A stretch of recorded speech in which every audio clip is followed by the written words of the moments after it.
17 uriya murongo wa 7. Yeremiya 17 umurongo wa 7 haravuga ngo hahirwa umuntu wizera Uwiteka akamubera ibyiringiro, kuko azahwana n'igiti cyatewe hafi y'amazi, gishorera imizi mu mugezi, kizatinya amapfa ntacyana, ahubwo ikibabi cyacu kizahorana itoto, kizita ku mwaka wacanyemo amapfa, kandi ntikizareka kwera imbuto zacu.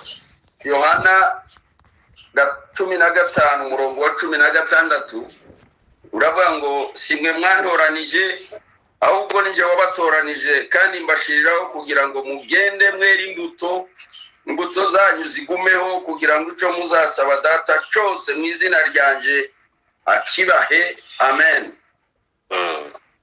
Ndagira ngo mu mwanya dusigaranye shima Imana cyane ko tubonye uyu mwanya, kandi maze iminsi numva kuva mu kwezi k'umunani nibwo hari umuntu wandaritse, namubonye Jonas Jondwe niyo wandaritse muri iki gitaramo cyanibaturi. Ngakurikira kenshi, nakurikiraga audio, ariko nafashijwe n'ijambo ry'Imana, mfashwa n'ubuhamya bwa mwene data, ubuhamya bwa Pasteur Ruganza, ubuhamya bw'abadamu benshi ba Yose n'abandi baramfashije. Ngasaba recommandation. Icyo nasaba umuyobozi w'iyi gahunda, burya amakuru ya ba Daniel na ba Saduraka na ba Esther n'abandi, igihe cyabo nuko byari bimeze. Buriya bwari ubuhamya busanzwe, ariko bo bagira igihe cyo kubwandika, kuko ibiri ari iki cyane. Ngasaba ko buzandikwa kugira ngo bizafashe abikindi gihe kizaza. Twebwe kubivuga ngo Butware yakize gutya ndanabizi, ariko nubwo ntari mbizi byose, ariko abana bazumva imbaraga z'Imana, bazasoma buriya buhamya, buzabafasha. Ibintu by'ubuhamya biraremereye, bigira impact ku buzima. Byarantangaje kandi naranezerewe, narafashijwe. Ngasaba ko byakwandikwa, ababishoboye nabo ubwabo babyiyandikira. Imana ibaho umugisha cyane, kandi ubwo buhamya umuyobozi wa gahunda azakomeza ashake n'ubundi bwinshi bugenda bufasha abantu. Icya kabiri, nashatse ko tuganira kugira ngo twihute ku mirimo y'umwuka. Imirimo y'umwuka iri mu buryo butatu. Turabona hariya imirimo y'umwuka iri mu buryo butatu. Hari imirimo, hari impano, hari n'imbuto. Uri kumwe? Ego. Imirimo, impano n'imbuto. Twese tuzi imirimo y'umwuka, noneho tukumva n'impano z'umwuka. Ariko nashatse ko tuganiriye iminsi yombi ku mbuto z'umwuka n'inzitizi zituma abantu batera imbuto z'umwuka. Noneho ku mirimo y'umwuka muri rusange nayo ni myinshi, murayigisha kandi tuzayivuga n'ikindi gihe Imana niduha umwanya. Hakaba n'impano z'umwuka uko tuzisoma mu ijambo ry'Imana. Benshi muri mwe murazifite, n'abandi benshi baracyazibona, kandi ziratangwa buri gihe. Ariko intego nini nashatse ko tuganira hariya ni iyi ngiyi yo kwera imbuto.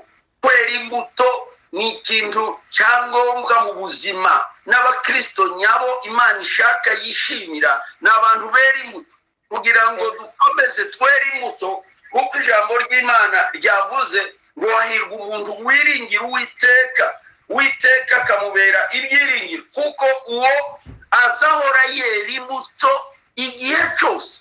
Ngo ntamenye umwaka amapfa yacanyemo, ntamenye umwaka w'ubuhunzi, ntagire guhindura igihugu, ntagire guhindura akarere, aho ageze hose. Bibiliya yavuze ngo aho igihe cyose yera imbuto. Zaburi ya mbere ivuga ngo hahirwa uwibwira amategeko y'Uwiteka ku manywa na nijoro, azamera nk'igiti cyatewe hafi y'amazi, cyera imbuto zacu igihe cyacu. Igihe cyose umukristo n'uwo kwera imbuto. Imana yateguye Isirayeli mbere kera, itegura nk'umurima mwiza kugira ngo ibibemo umubyare mwiza uzera imbuto zikazakwira isi yose.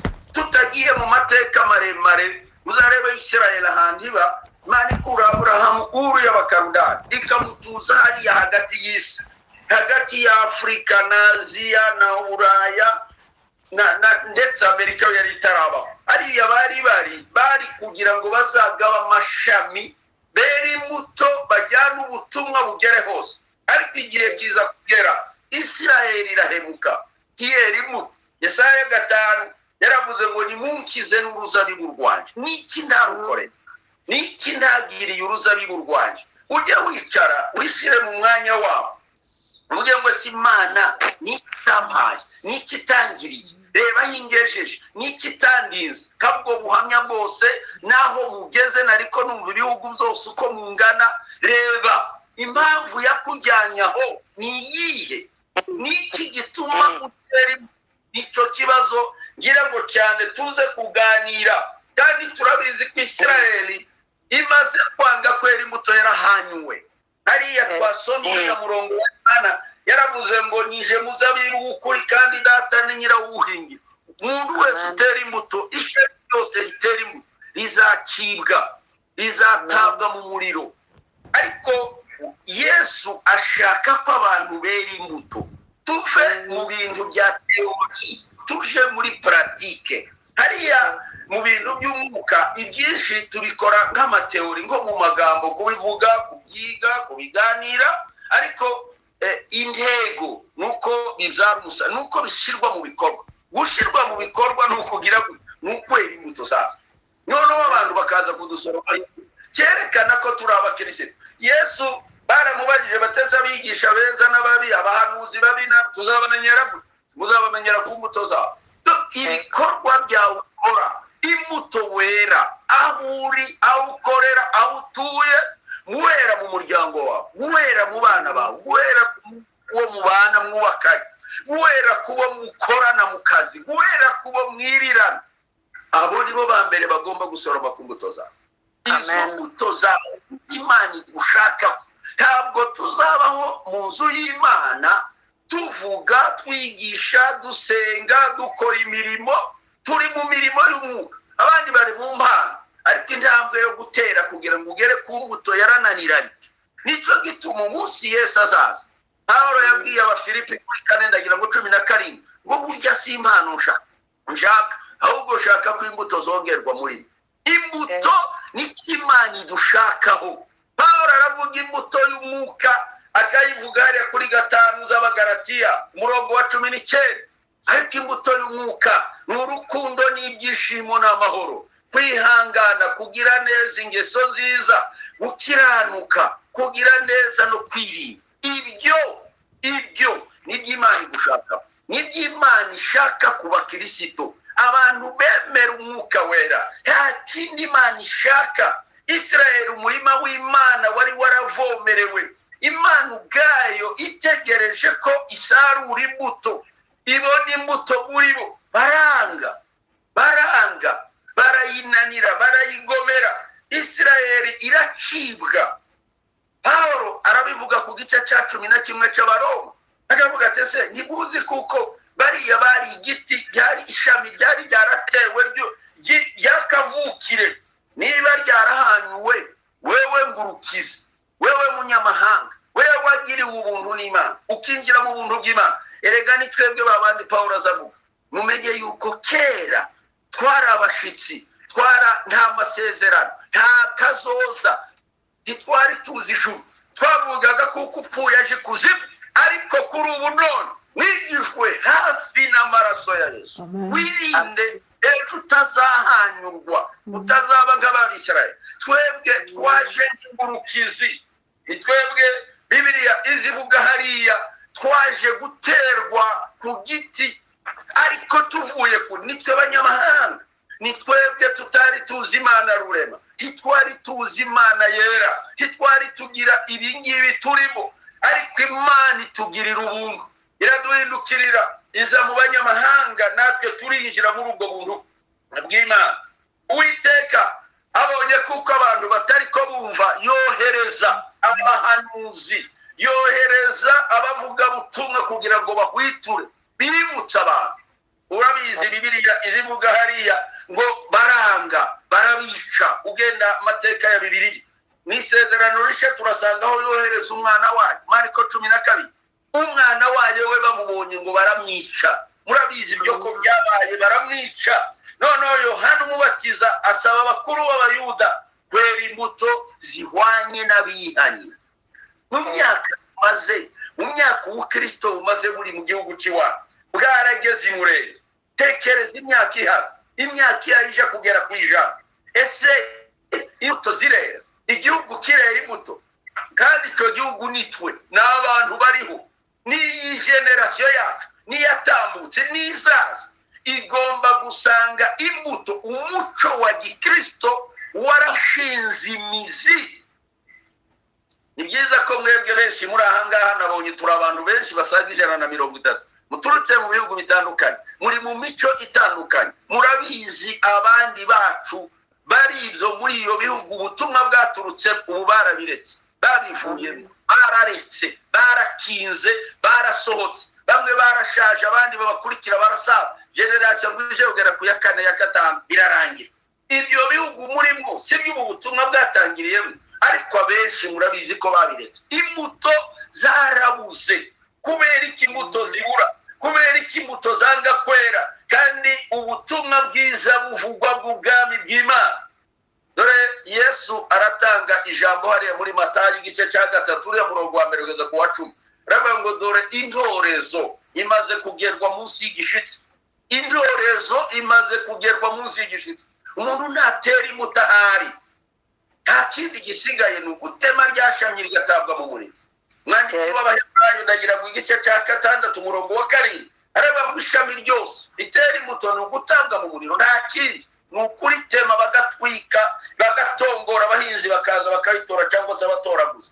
Ubu buhanuzi Pawulo yagiye abukoresha mu gihe cyiwe, avuga ko Isirayeli yaciwe kubera gutera imbuto.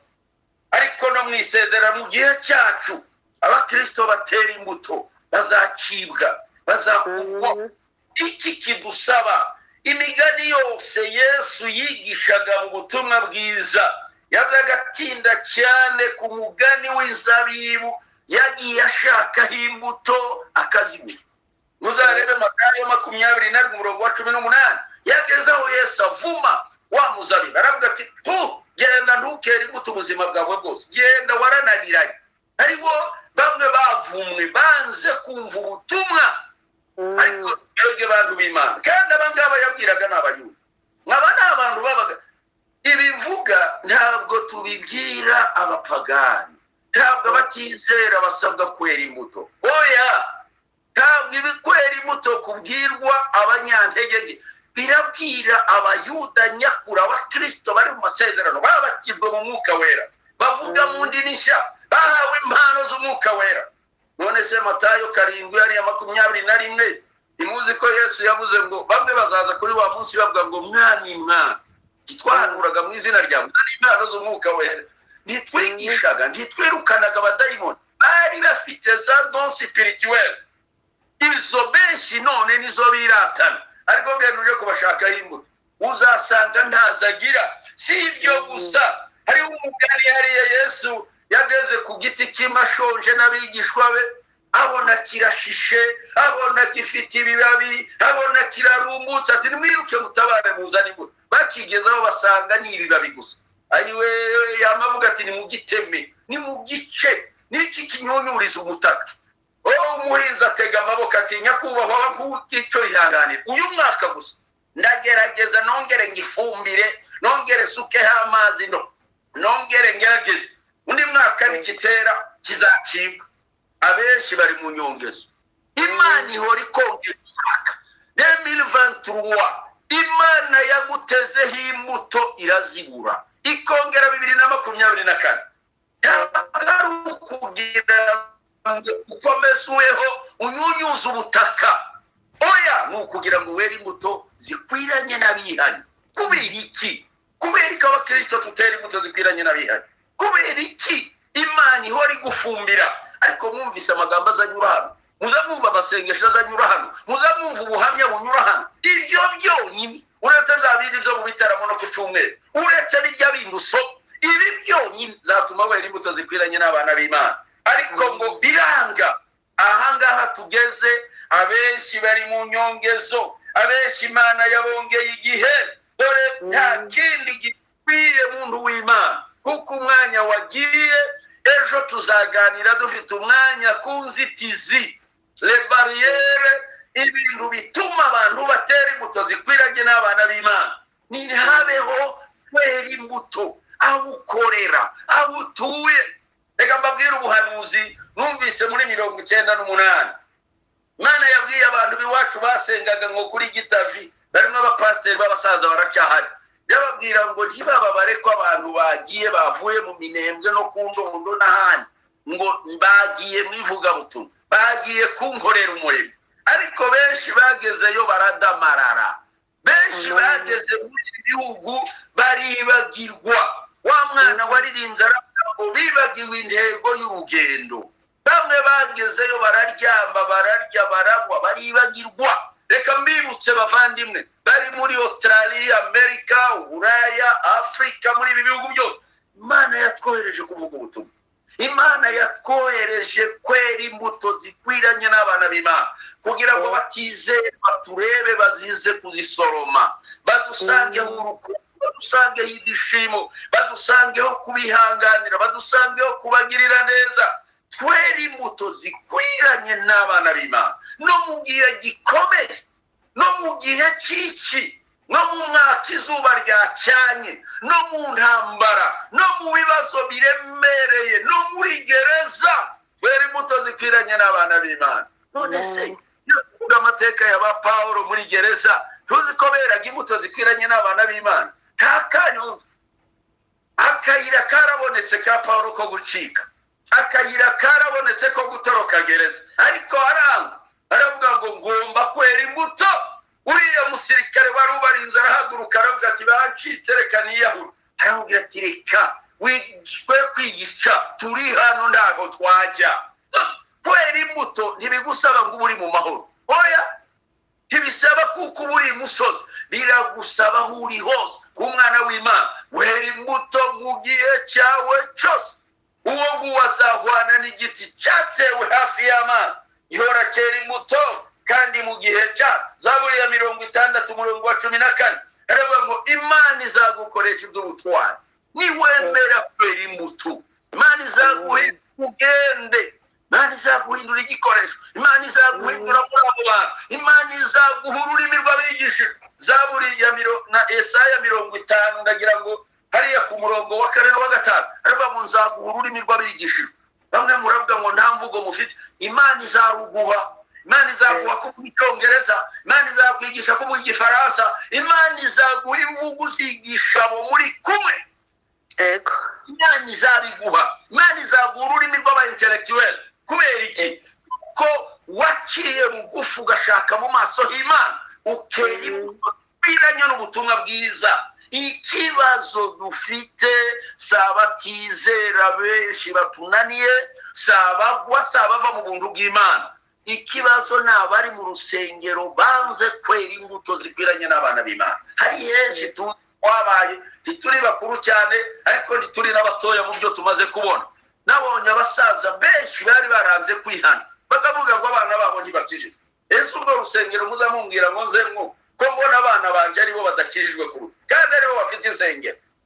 Imana soroma imbuto mu wawe iki gitondo yasangamo iki, yasangamo amagambo yayo. Niba ture nziza ngiyi mu bamwe baza bayisohoka bakaja bagatukana, bamwe bayivamo bakarwana, bamwe bayivamo bakabeshya, bamwe bayivamo bagakora bibi, ariwe bigatera ubwoba. None se bimaze iki nimba tutera imbuto zikwiranye n'abana b'Imana? Reka soreze kuri ya ndirimbo yo mu Giswahili, siku moja mavuno yatakwisha kabisa baada ya hayo hukumu. Urumva nawe umunsi uzagera w'isaru, abantu bateza imbuto nibo bazavuga ko aya magambo Yesu yavuze muri Matayo. Bamwe bazakomanga babwire ngo sinigeze kubamenya kuko mutari mukirikana.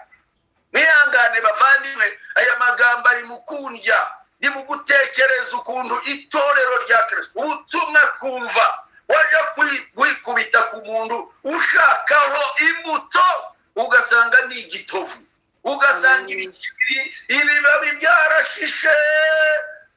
Twagiraga iriya ruguru ibintu byitwa ibijombo, none ntitwari tugira n'ibitoki byinshi murabizi ku Ndondo, ariko hakaba ikintu kimeze ngo bakacita ngo ni ikijombo. Ikintu gishishe ukagira ngo ni igitoki, ariko ntabwo kigira ibitoki, ntacyo wagikura. Niko abakristo benshi barumbaje mu nzu y'Imana. Ariko ikintu gikwiriye ni ukwera imbuto. Muririmbyi ku gitero cya kabiri kiravuga ngo mahubiri na nyimbo za wokovu wa Mungu zitakapo nyamanza huku uliyelikataa neno la Mungu utakaa wapi milele?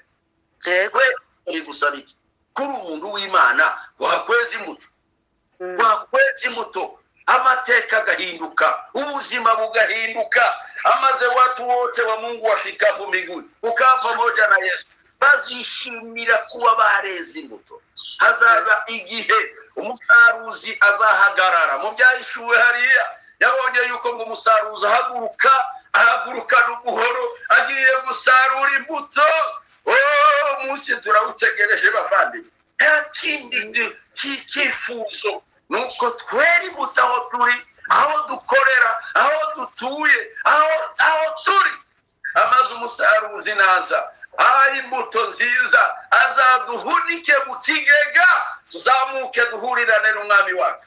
Tuzazamuka umusozi, tuzahura n'Abanyamerika n'Abanyaziya n'Abanyaburaya, abantu bose beza imbuto zikwiranye n'ubutumwa bwiza, imbabazi, impuhwe n'ibindi ngibi.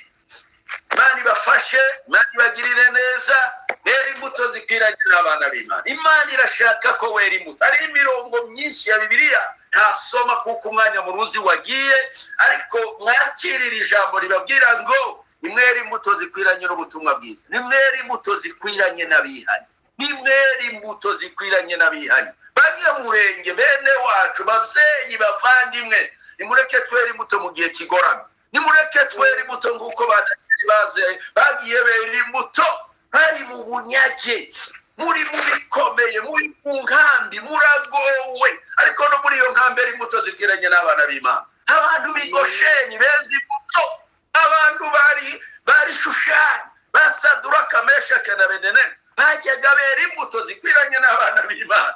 Bakababwira ngo nta kindi, nimuhinduke. Bakababwira ngo Imana dukorera, Imana twizeye yonyine. Ubura amaso yawe, abo bagabo batubera akabarore, batubera icyifuzo, batubera icyigisho, kugira ngo natwe turarame, twere imbuto zikwiranye n'abana b'Imana. Munsi Yesu azaza nta mpamvu azatujyana mu bwami. Imana ibafashe, Imana ibagirire neza. Ejo tuzaganira inzitizi, tuzareba ingorane zateye abantu ziri mu gutuma batera imbuto zikwiranye n'ubutumwa bwiza.